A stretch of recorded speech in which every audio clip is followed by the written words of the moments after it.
लोग जानते हैं कि रमेश लटके हमारे विधायक थे और शिवसेना के एक अच्छे कार्यकर्ता थे।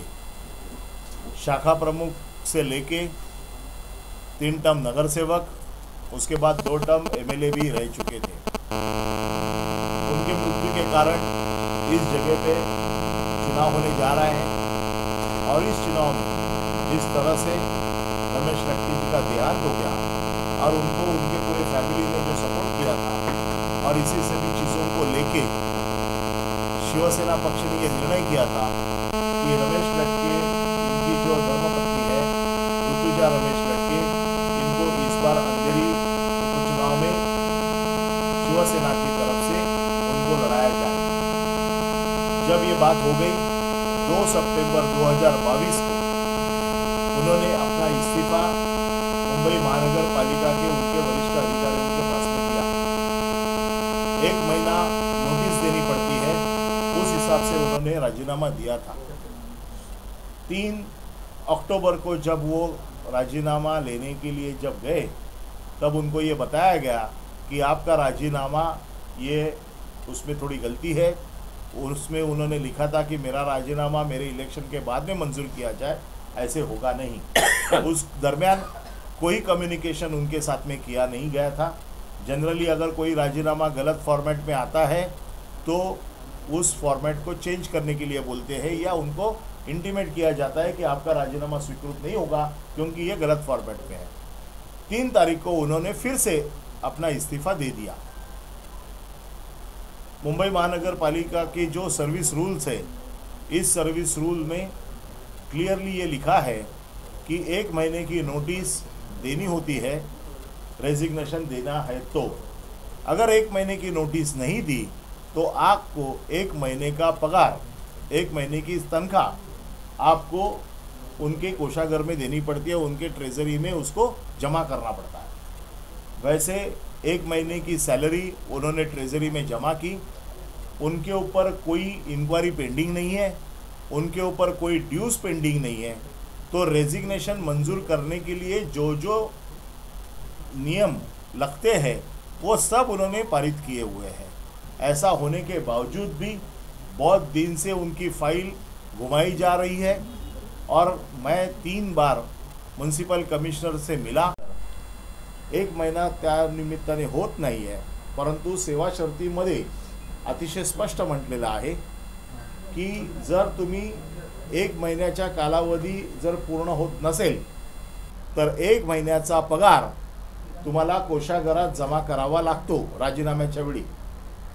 ऋतुजा रमेश लटके यांच्यावरती कुठलीही शिस्तभंगाची कारवाई नाही।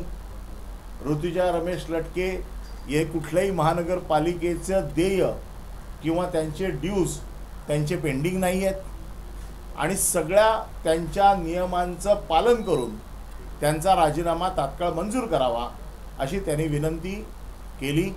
त्यांनी सगळे कागदपत्र महानगरपालिकेला सादर केले, त्यांच्या एनओसी सगळ्या सही झाल्या, त्यांचे पेपर सगळे सही झाले आणि ही सगळी फाईल तयार आहे। परंतु महापालिका आयुक्तांवर दबाव आहे की हा राजीनामा मंजूर करू नये। मी स्वतः 3 वेळा महानगरपालिका आयुक्तांना भेटलो आणि दररोज ते टोलवाटोलवी करतायत, वेगवेगळी कारणं सांगतायत, वरून दबाव असल्याचं चित्र मला अतिशय स्पष्ट दिसतंय आणि ह्या दबावापोटी तो राजीनामा मंजूर होत नाहीये। खरं म्हणजे हा राजीनामा आयुक्तांकडे जाण्याचा प्रश्नच नाही, कारण त्या क वर्गात आहेत, लिपिक आहेत त्यांचा राजीनामा हा जॉईंट कमिशनर लेवललाच मंजूर होतो। मी जॉईंट कमिशनरना देखील भेटलो, मिलिंद सावंतांना, परंतु ही फाईल इकडनं तिकडे पाठवतात, तिकडनं तिकडे पाठवतात। हा फाईल फिरवण्याचा खेळ महानगरपालिकेत चालू आहे। जाणून बुजून राजीनामा मंजूर करायचा नाही असं तंत्र जे त्यांचं ठरलेलं आहे आणि हे दबावापोटी सगळं होतंय। माझी अतिशय स्पष्ट मागणी आहे की ऋतुजा रमेश लटके यांना एवढं घाबरण्याचं काही कारण नाही, परंतु ऋतुजा रमेश लटके यांना वेगवेगळ्या प्रकारे आम्ही वर्तमानपत्रात ज्या बातम्या ऐकतोय किंवा आपल्याकडनं काही माहिती मिळते ती अशी आहे की शिंदे गट त्यांच्यावरती दबाव टाकतोय की आमच्याकडनं जर तुम्ही निवडणूक लढणार असाल तरच तुम्हाला राजीनामा तुमचा मंजूर होईल.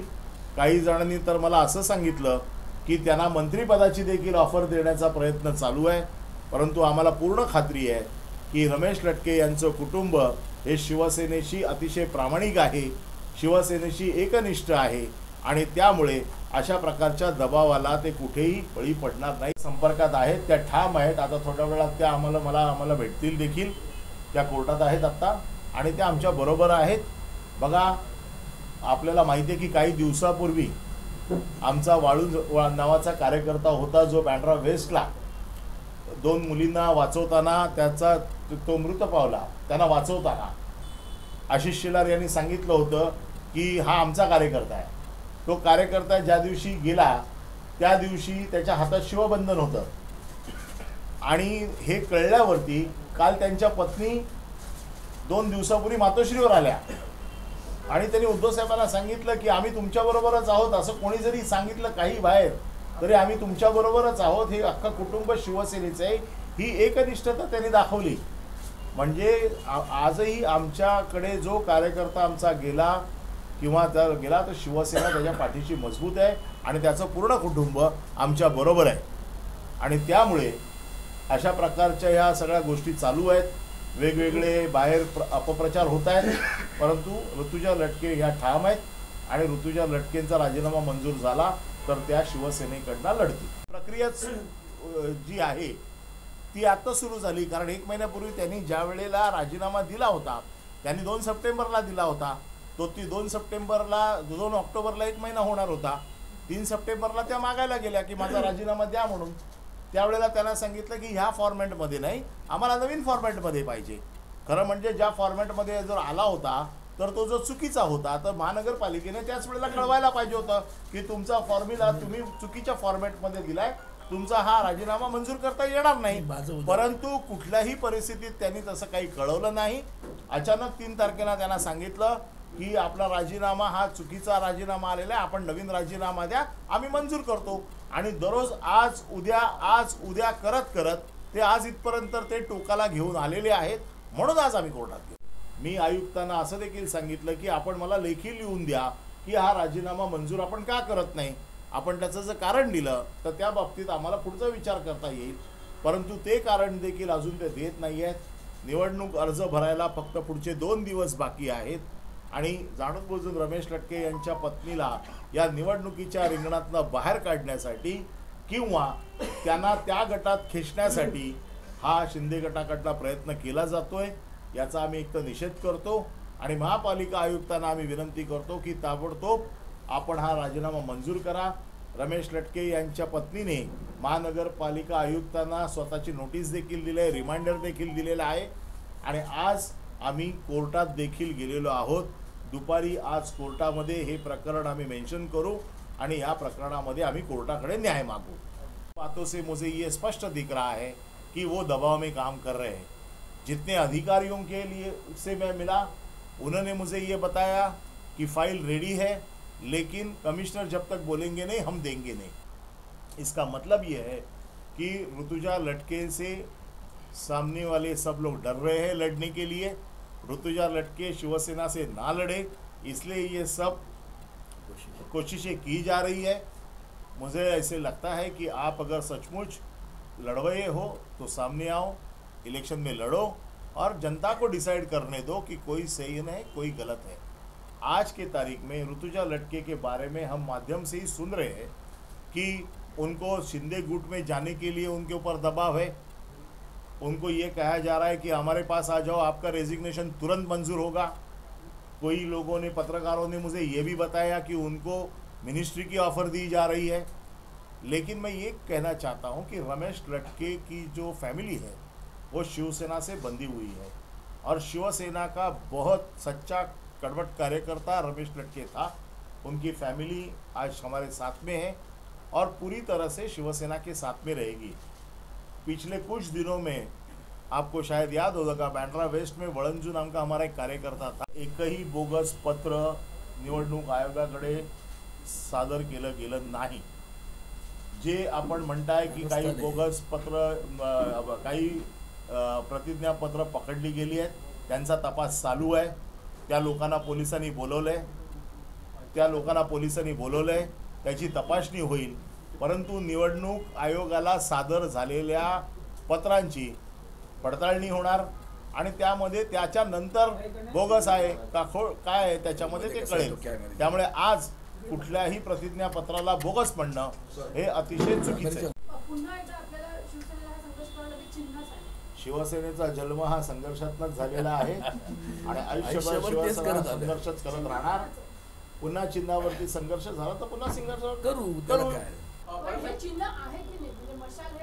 आता हे निवडणूक आयोगाने दिलेलं आहे, तर निवडणूक आयोगाने ह्या सगळी तपासणी करूनच ते दिलं असेल असं आम्ही समजतो. कारण तो एक स्वतंत्र आयोग आहे आणि एवढा मोठा आयोग एखाद्या वेळेला जे चिन्ह देतो त्यावेळेला ते सगळ्याची तपासणी करून तो देतो असं आमचं म्हणणं आहे. प्रक्रिया जी आहे प्रशासकीय तीच आम्ही फॉलो करतो. प्रक्रियेमध्ये कुठे अडचण आहे हे आम्ही लिहून मागितलंय.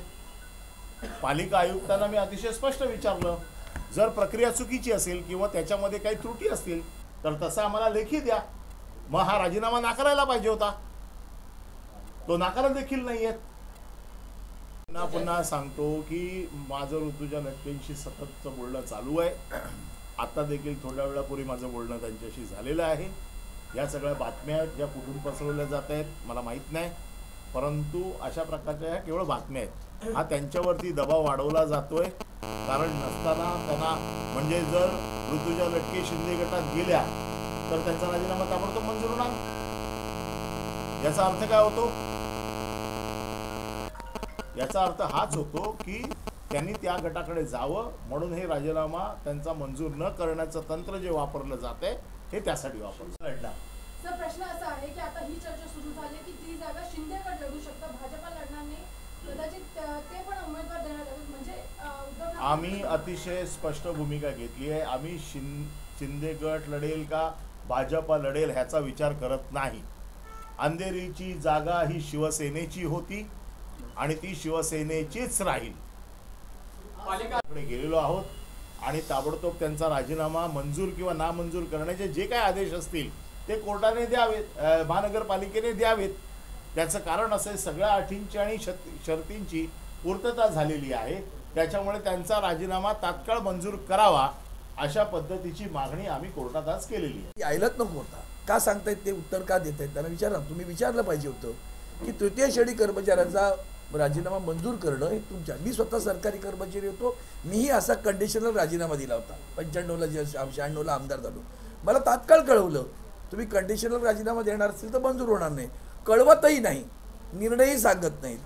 ही जे काय आहे त्याची उत्तरं माननीय अनिल परबांनी दिलीत. कशा पद्धतीने दबाव चालू आहे, कशा पद्धतीने जाणीवपूर्वक ती फाईल टॉस केली जाते. तृतीय श्रेणी कर्मचारी, तो अगर कोई कानून में गलती है तो रिजेक्ट करना चाहिए. रिजेक्ट भी नहीं कर रहे, पास भी नहीं कर रहे. उनके बात करने के टाइम तो पता चल रहा है, कुछ बातें हमको ऑफ द रिकॉर्ड बता भी देते हैं, लेकिन इसका जो दिख रहा है वो ये तो स्पष्ट हो रहा है कि दबाव में ये सब चल रहा है और ये दबाव की राजनीति में ये माहौल तैयार कर रहा है. लेकिन ऐसे दबाव की नीति में ये सभी चीज़ें चलने वाली है नहीं. शिवसेना में आज भी कड़वे लोग हैं और लड़ते रहेंगे. स्टडी करो, सेवा शर्त का मैं बुक आपको देता हूँ, यहीं पर है मेरे पास में, आप पढ़ो उसको और आप उसमें डिसीजन ले लो कि ये सही है क्या गलत. अंतर्गत उनके बीच में जो डिसाइड होना है वो होने दो. हमारा एक ही उद्देश्य है, जो हमारे सामने आएगा उसको हम हराएंगे. बीजेपी का आज भी उनको बोला कि कल सुबह आ जाओ, कल अगर वो ऑफिसर आया तो हम सोचेंगे. ये सब जानबूझ के किया जा रहा है और मुझे ऐसे लगता है कि ऋतुजा लटके से सब लोग डर रहे हैं और उनके सामने लड़ने की किसी की हिम्मत नहीं. 2 दिन अभी बाकी है. ये 2 दिन में शिवसेना अपना नाम निर्देशन पत्र भरेगा और शिवसेना ये जगह जरूर जीतेगी, इतना मैं आपको कहता हूँ. चाहने की जरूरत ही नहीं है, कानूनी सीधा है. अगर एक बार मैंने महीना भर की नोटिस अगर पूरी नहीं करता हूँ और मैं मेरी सैलरी डिपॉजिट कर देता हूँ तो मैं एंटाइटल होता हूँ रेजिग्नेशन के लिए. तो उसके लिए कोई अलग से कानून देखने की जरूरत नहीं है. लेकिन जिस तरह से ये किया जा रहा है, आज हमने कोर्ट में यही कहा है कि मैंने सब कंडीशंस फुलफिल की है, मेरा रेजिग्नेशन तुरंत मंजूर किया जाए, इसीलिए हम आज कोर्ट में गए हैं। ऋतुजा नहीं तो